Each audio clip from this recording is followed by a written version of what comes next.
ഭരണഘടന നൽകുന്ന തുല്യ അവകാശം ഇല്ലാതാക്കുന്ന രീതിയിലേക്കാണ് ഈ വാർഡ് വിഭജനവും മറ്റും പോയിരിക്കുന്നത്. കഴിഞ്ഞ ദിവസങ്ങളിലൊക്കെ നമ്മൾ കോഴിക്കോട് കോർപ്പറേഷനിലാണെങ്കിലും തിരുവനന്തപുരം കോർപ്പറേഷനിലാണെങ്കിലും മറ്റ് പല പഞ്ചായത്തുകളിലുമൊക്കെ ആണെങ്കിലും ഈ വാർഡ് വിഭജനത്തിലെ അസന്തുലിതാവസ്ഥയെക്കുറിച്ച് വിവരങ്ങൾ നൽകുകയും വാർത്തകൾ വിശദമായി നൽകുകയും ചെയ്തിരുന്നു. ഇപ്പോൾ ഷബീർ കുറച്ചുകൂടി വിപുലമായി സംസ്ഥാനത്തൊട്ടാകെ എങ്ങനെയാണ് നടക്കുന്നത് എന്നുള്ള വാർത്തയാണ് പുറത്തുവിട്ടിരിക്കുന്നത്. എന്താണ് ഇതിൻ്റെ ഒരു ബാഹുല്യം എത്രത്തോളമുണ്ട്?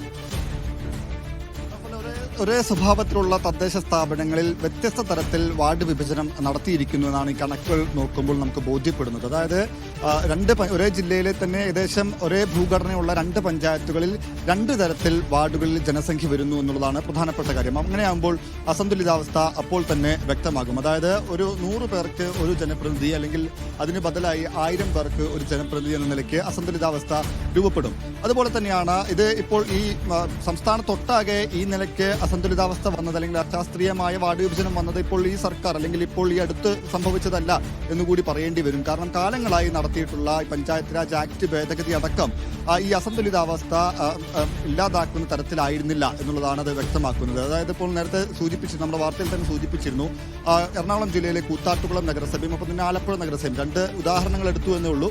മലപ്പുറം ജില്ലയിലെ നഗരസഭയെല്ലാം എടുത്താൽ വലിയ തരത്തിലുള്ള ജനസംഖ്യ നമുക്ക് ബോധ്യപ്പെടും. എന്തായാലും കൂത്താട്ടുകുളം നഗരസഭ രൂപീകരിച്ചു, അല്ലെങ്കിൽ കൂത്താട്ടുകുളം നഗരസഭയാണ്. ആ നഗരസഭയിൽ പല പഞ്ചായത്തുകളിലും സാധാരണ നിലയ്ക്ക് പല പഞ്ചായത്തുകളിലും ഒരു വാർഡിൽ ഏതാണ്ട് 1000-ന് മുകളിൽ 1000 അങ്ങനെയാണ് സംസ്ഥാനത്തൊട്ടാകെ ശരാശരി വരാറുള്ളത്.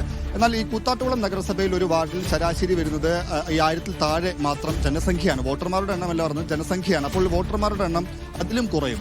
അതുപോലെ തന്നെയാണ് ആലപ്പുഴ നഗരസഭയിലേക്ക് വരുമ്പോൾ അത് വലിയ തരത്തിൽ വർദ്ധിക്കുന്നു. ആ നിലയ്ക്ക് മറ്റു പല നഗരസഭയിലും ആ നിലയ്ക്ക് ജനസംഖ്യ വർദ്ധിക്കുന്നു, വാർഡുകളിൽ ജനസംഖ്യ വർദ്ധിക്കുന്നു. അപ്പോൾ ഒരേ സ്വഭാവത്തിലുള്ള തദ്ദേശ സ്ഥാപനങ്ങളിൽ വ്യത്യസ്ത തരത്തിൽ ജനസംഖ്യ ഓരോ വാർഡിൽ വരുന്നു.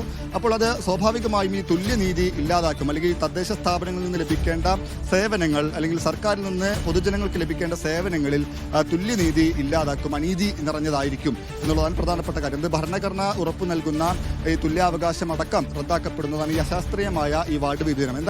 ഇക്കാര്യത്തിൽ ഈ സർക്കാരുകൾ പുലർത്തി പോരേണ്ട സംഗതി എന്ന് പറയുന്നത് കൃത്യമായ ജനസംഖ്യാ അനുപാതം എടുക്കുക, കണക്കെടുക്കുക, അതിനനുസരിച്ച് വാർഡ് വിഭജനം നടത്തുക എന്നുള്ളത്. അത് ഉണ്ടാകുന്നില്ല എന്നുള്ളതാണ് ഇത് തുടർന്നു പോരാനുള്ള കാരണമായി പറയുന്നത്. മറ്റൊന്ന് പ്രധാനപ്പെട്ട കാര്യം, തിരുവനന്തപുരം കോർപ്പറേഷനിലെ കണക്ക് നമ്മൾ ഈ വാർത്തയിൽ തന്നെ പറയുന്നുണ്ട്. തിരുവനന്തപുരം കോർപ്പറേഷനിലെ വാർത്ത കഴിഞ്ഞ ദിവസം തിരുവനന്തപുരത്ത് സഫ്വാനും പ്രത്യേകമായി നൽകിയിരുന്നു. ആ കണക്ക് നോക്കുമ്പോൾ ഭീമാപ്പള്ളി വാർഡിൽ 17,000 വോട്ടർമാർ വരുന്നു. അതേസമയം തിരുവനന്തപുരം തന്നെയുള്ള ആ കോർപ്പറേഷനിൽ തന്നെയുള്ള പാങ്ങപ്പാറ വാർഡിൽ 3,100 ചില്ലാനുമാണ് വോട്ടർമാരുടെ എണ്ണം, ജനസംഖ്യയല്ല വോട്ടർമാരുടെ എണ്ണം. അപ്പം വലിയ തരത്തിലുള്ള അന്തരം 2 വാർഡുകൾ തമ്മിൽ ഒരേ തദ്ദേശ സ്ഥാപനത്തിൽ വരുന്നു. ഈ നിലയ്ക്ക് കോഴിക്കോട് കോർപ്പറേഷനിലും സമാനമായ സ്ഥിതിയുണ്ട്. നമ്മൾ നേരത്തെ വാർത്ത നൽകിയതാണ്. കോർപ്പറേഷനിലെ ഡിവിഷനുകളിൽ തമ്മിൽ വോട്ടർമാരുടെ എണ്ണത്തിൽ വലിയ വ്യത്യാസമുണ്ട്. അത് ഈ സർക്കാർ അല്ലെങ്കിൽ ഡീലിമിറ്റേഷൻ കമ്മീഷൻ ഇപ്പോൾ നടപ്പാക്കുന്ന സമയത്ത് ആ ഘട്ടത്തിൽ പരിശോധിക്കേണ്ടതായിരുന്നു. അതുണ്ടായില്ല എന്നുള്ളതാണ് ഈ കണക്കുകൾ സൂചിപ്പിക്കുന്നത്. ഇപ്പോൾ നമ്മൾ ഈ കണക്ക് നോക്കി വരുമ്പോൾ സംസ്ഥാനത്തൊട്ടാകെ ഈ അസന്തുലിതാവസ്ഥ ബോധ്യപ്പെടുമെന്നുള്ളതാണ് പ്രധാനപ്പെട്ട കാര്യം. മറ്റൊന്ന് കോഴിക്കോട് ജില്ലയിലെ ഒളവണ്ണ ഗ്രാമപഞ്ചായത്തിന്റെ കാര്യം പറയുന്നുണ്ട്. സംസ്ഥാനത്തെ ഏറ്റവും കൂടുതൽ ജനസംഖ്യയുള്ള ഗ്രാമപഞ്ചായത്താണ്. 68,000-ന് മുകളിലാണ് ഒളവണ്ണയിലെ ജനസംഖ്യ. അപ്പോൾ അവിടെ 3,000-ന് മുകളിലാണ് ഒരു വാർഡിൽ ജനസംഖ്യ വരുന്നത്. അത് വലിയ തരത്തിലുള്ള നമ്പറാണ്. ഒരു ഗ്രാമപഞ്ചായത്തിനെ സംബന്ധിച്ച് അത് വലിയ തരത്തിലുള്ള നമ്പറാണ് എന്നുള്ളത് കൂടിയാണ് പ്രധാനം. ഒപ്പം തന്നെ കണ്ണൂർ കോർപ്പറേഷന്റെ കാര്യം പറയുന്നുണ്ട്. അവർ 5,000-ൽ താഴെയാണ് ഒരു വാർഡിലെ ജനസംഖ്യ. അപ്പോൾ കോർപ്പറേഷനും ഗ്രാമപഞ്ചായത്തും താരതമ്യം ചെയ്യുമ്പോൾ തന്നെ ആ വ്യത്യാസം നമുക്ക് ബോധ്യപ്പെടും. ഇക്കാര്യത്തിൽ വലിയ അസന്തുലിതാവസ്ഥ നിലനിൽക്കുന്നുണ്ട് ഇപ്പോൾ.